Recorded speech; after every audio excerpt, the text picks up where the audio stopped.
the southwest section of the United States lies the Great American Desert. Here, the boundaries of Utah, Colorado, Arizona, and New Mexico join in a common point. This is called the Four Corners Country. It is a high plateau that emerged from the sea millions of years ago, and our story is laid here in an area known as Monument Valley. It is the land of the Navajo and the dwelling place of their many deities.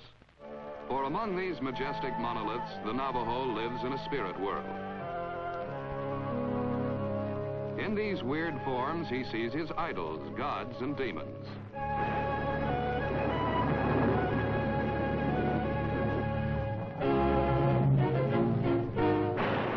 To the Navajo, the entire earth is a goddess, changing woman.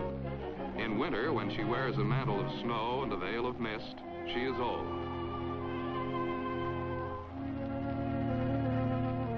But when spring comes, changing woman is young again. To these godlike spires and temples, every aspect of the Navajo's way of life is spiritually related.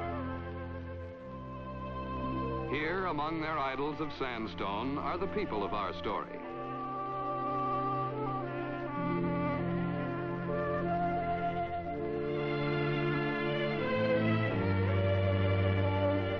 For the most part, they are nomadic shepherds. Their houses, temporary and primitive, are called hogans. They have no windows and only one door, which must always face the east, to meet the spirit of the rising sun. Typical of Navajo families, the eldest woman is usually head of the clan. In this case, a grandmother, whose husband is considered a part of her family. The work is rigidly divided. Men do leather work. If a woman should make moccasins, the gods would be angered. Women make the pottery, but men gather the clay for it.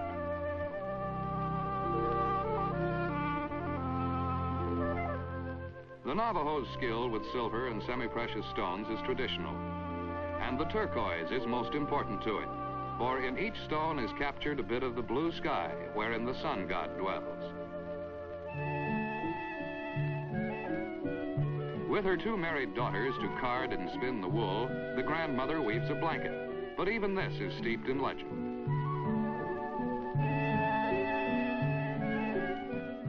A break will be left in the border so that evil spirits can get out or good ones enter. Their economy is based primarily on raising sheep, goats, and horses. But the Navajos are only temporary custodians. For to them, the flocks and herds are the property of the gods. The spirit of some great god must have been highly pleased with this family, for they have been given a four-horned ram. This rare specimen is considered a good luck omen and is kept as a sacred pet. The kid is certainly taking liberties with such a sacred beast.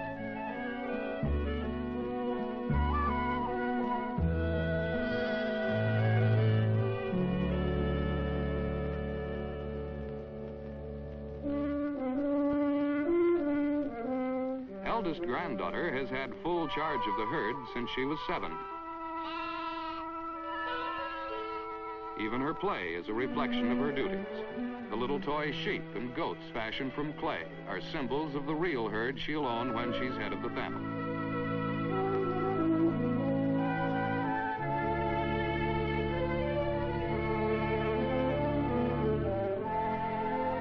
Apparently, the job of the young apprentice is to keep the thundering herd from upsetting her daydream. The goat kid seems to think he's an exception. When he finds his help isn't appreciated, he takes off for parts unknown.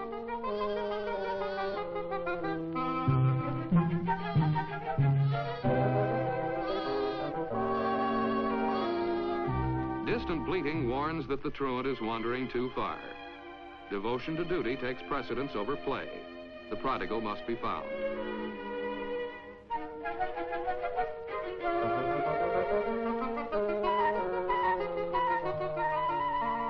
Left to guard the playhouse, little brother finds the task too much for him. And since the battle is already lost, he may as well join the search.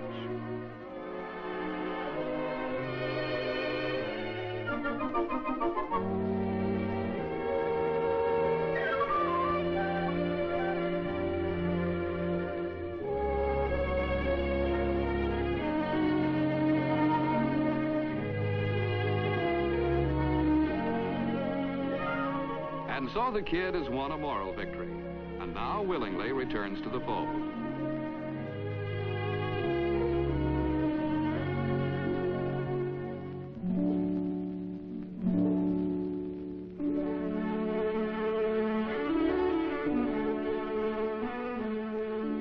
Bread dough simmered in mutton fat will satisfy hunger. All nourishment comes from Mother Earth, and so women, as her representatives, cook and serve the food. Man provides it, woman prepares it. Fortunately, there is no taboo on who may eat it.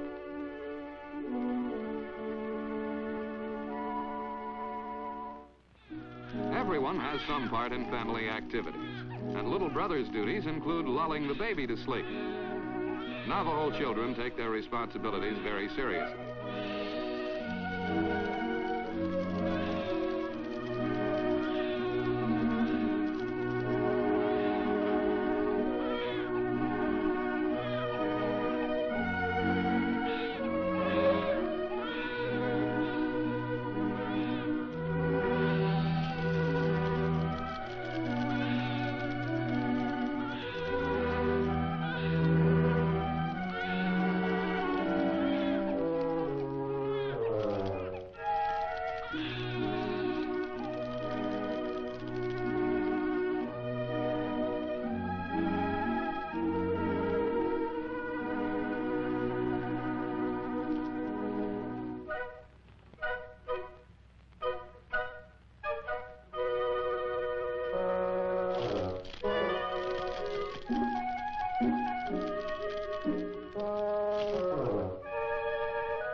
The baby, though still wide awake, is happy in its cradle board.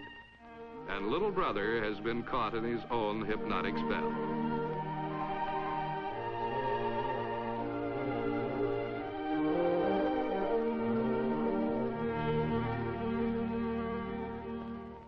The welfare of the herd is the Navajo's key to survival.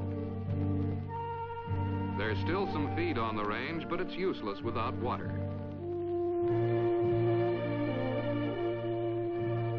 Perhaps the rain god has been angered, for the water supply, thick with mud and heavy with alkali, is running low.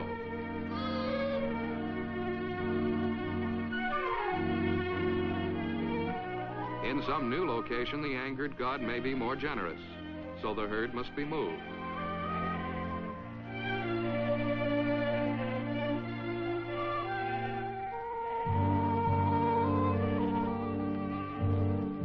The journey on foot will be long and tiring, but the hardships of the desert trek may appease the wrathful god, and water will be found.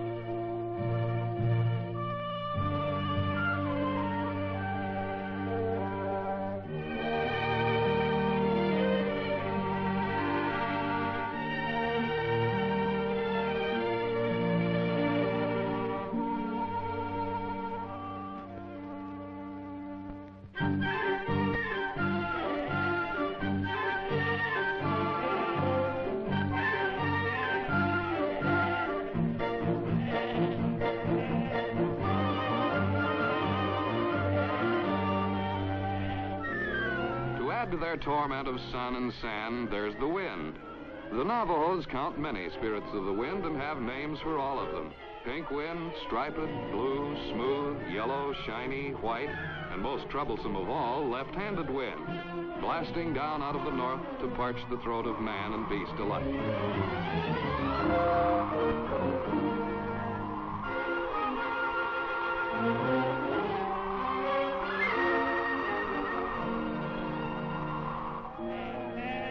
But the gods have smiled once more, and at last the thirsty herd smells water.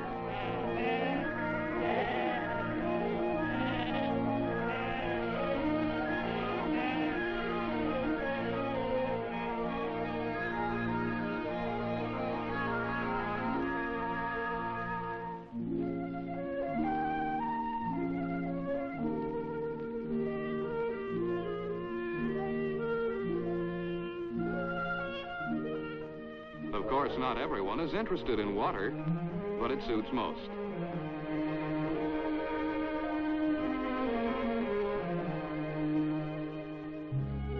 With the blessing of fresh water comes the opportunity to wash the hair.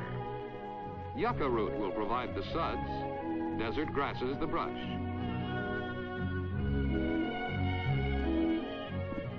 The root is pounded prior to its use as soap, while the kid proves the saying that goats will eat anything.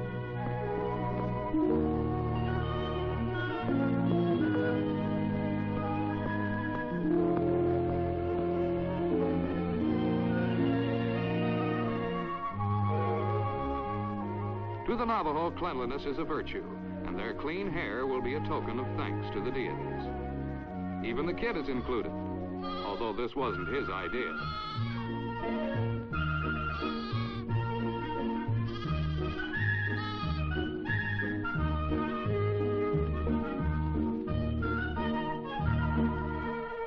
The hair holds special significance, and the longer the better. Groomed in bright daylight, it'll capture the blessings of the sun.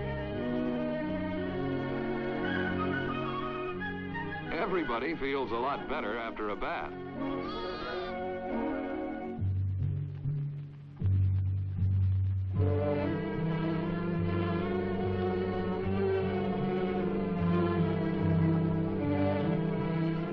No occasion of major importance can be undertaken without ceremony.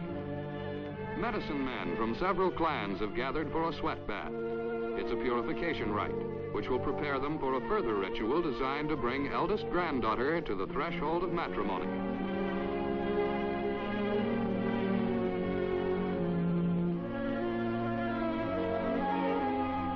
Rocks are heated to extreme temperatures, then transferred to the small sweat hogan. Before entering, the participants drink quantities of water. The entrance is sealed so that heat cannot escape.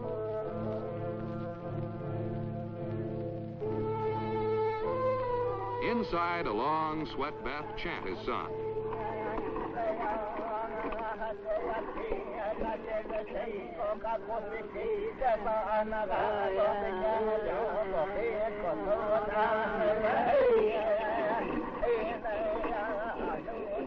After drying with sand, they'll return to the hogan for further cleansing of body and spirit.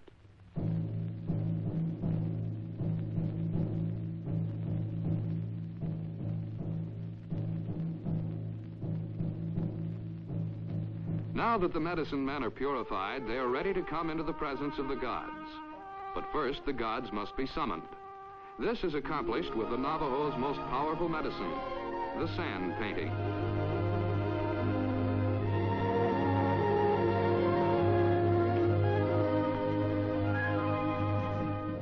If the painting is properly executed, the gods will grant the requests made of it.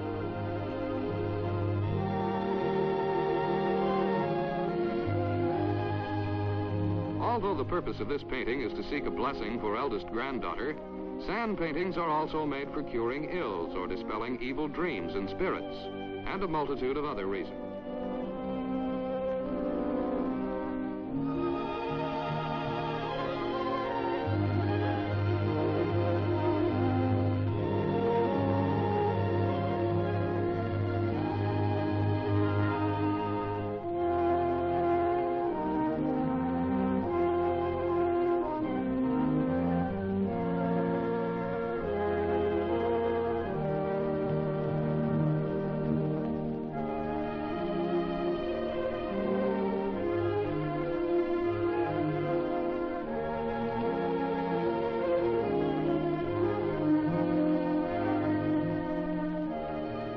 The picture is completed by sprinkling it with corn pollen, a symbol of fertility. Now its magic spell will be cast, entreating blessings for a marriage. Not all the pre-marriage ritual is somber and serious. There's some fun involved, too. Several times each day, eldest granddaughter must run toward the sun. Her friends run with her, but they must never pass her, or they would grow old before she does.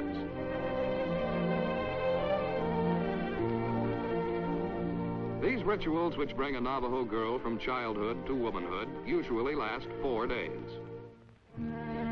During this time, eldest granddaughter must perform many duties. So that she will always be industrious, she must grind all the corn that is used.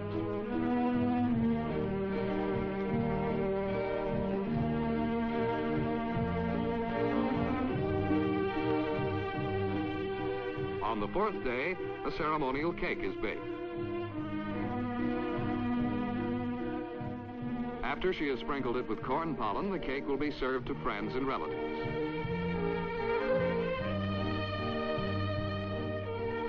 A medicine man seeks further blessings. Using a loom stick as a wand, he performs a ritual designed to make her strong and beautiful.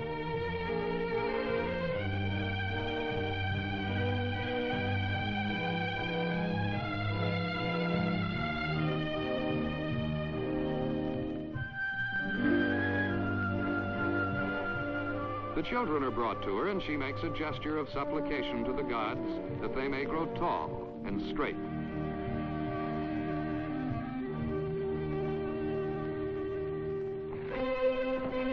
It's time now for eldest granddaughter to meet the eligible bachelors. The gathering of many clans for a dance will offer her the opportunity.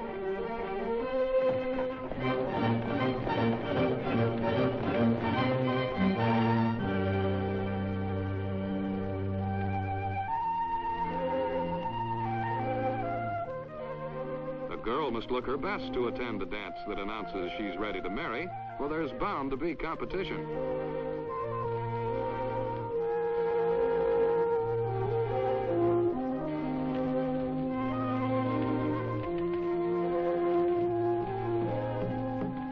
It's always ladies' choice, so the young men stand about in groups watching and hoping to be chosen. The fact that a girl chooses a partner doesn't necessarily mean that he must accept. If the idea doesn't appeal to him, he may refuse and pay a forfeit. But this time, the will of the gods has been fulfilled. Eldest granddaughter finds a willing partner.